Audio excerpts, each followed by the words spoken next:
Johnny, this is a nice setup you've got here. I can't believe you actually came through. It's looking good. The bobbleheads and the Titans and the Preds flag. This shelf is kind of empty, but it's growing on me. Yeah, I like it. It's a work in progress. Soon there'll be hockey books on this empty shelf.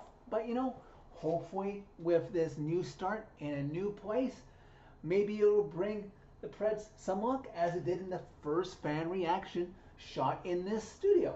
You ever just want to get down on one knee and thank the hockey gods upstairs that Phil Forsberg is a Nashville Predator? Hey everybody, it's Jersey Guy.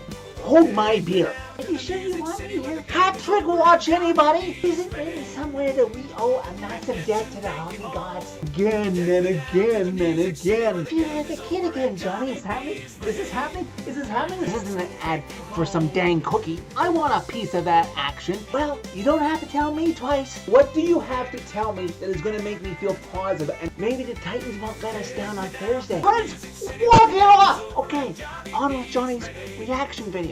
Redemption take you home. Everybody's hands go up, way up, as the Nashville Predators defeat the Boston Bruins by a final score of 6-3 Tuesday night inside TD Garden in Boston, Massachusetts. On the back of a 2-goal and 1-assist performance by the Factor Ryan O'Reilly, the Preds show they have some self-respect for themselves and the road trip on a high despite their struggles in New York and head home on a somewhat winning note, I guess. Like I said, last game of the 3-game road trip for the Preds before they head home to face Seattle on Thursday. Pretty even game at first until Charlie Coyle makes it 1-0 Boston about 3.5 minutes into the first period. We were led to believe that the Preds might challenge it as there was a delay before play resumed,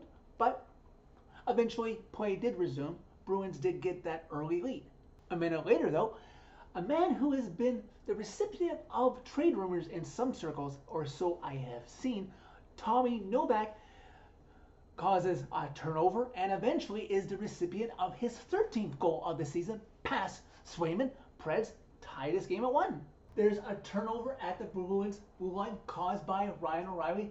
Then there's a little give and go, a little shake and bake, and the man who caused the turnover is the last one who touched it. Ryan O'Reilly beats Swayman. Preds back on top, up 2-1. Preds play impressively well despite their record through 61 games this season. They have the lead in Boston through 20 minutes, outshooting the Bruins 14-5.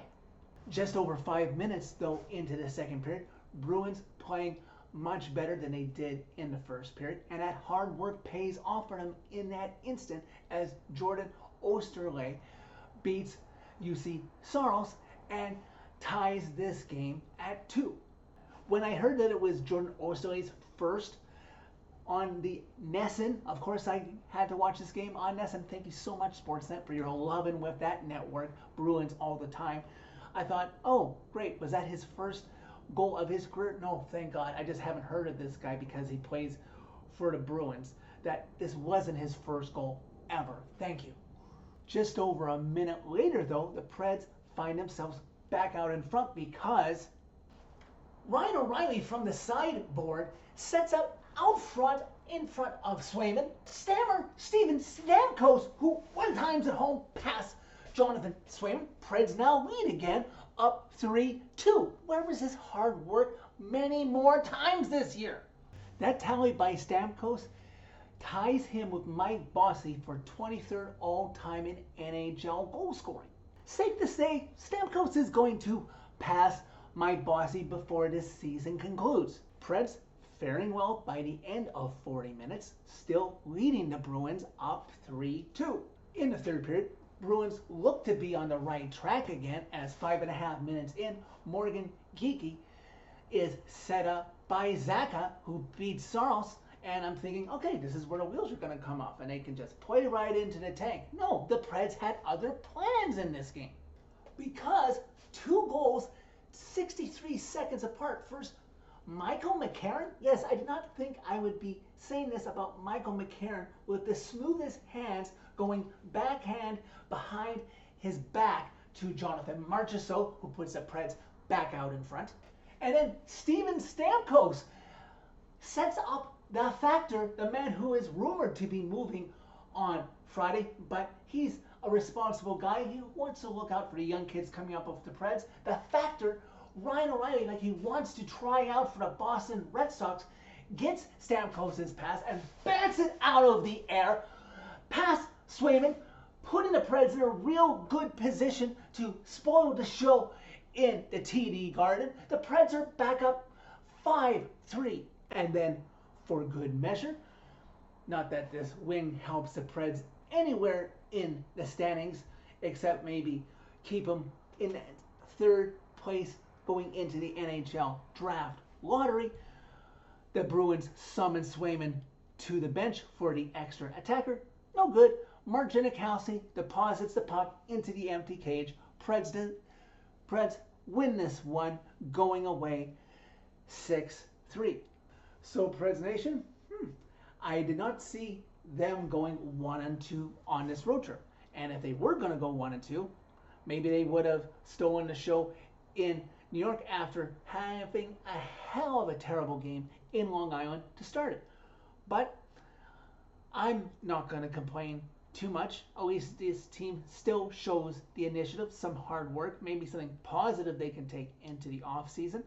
As for me, I am going to keep this brief, live and learn in this new place.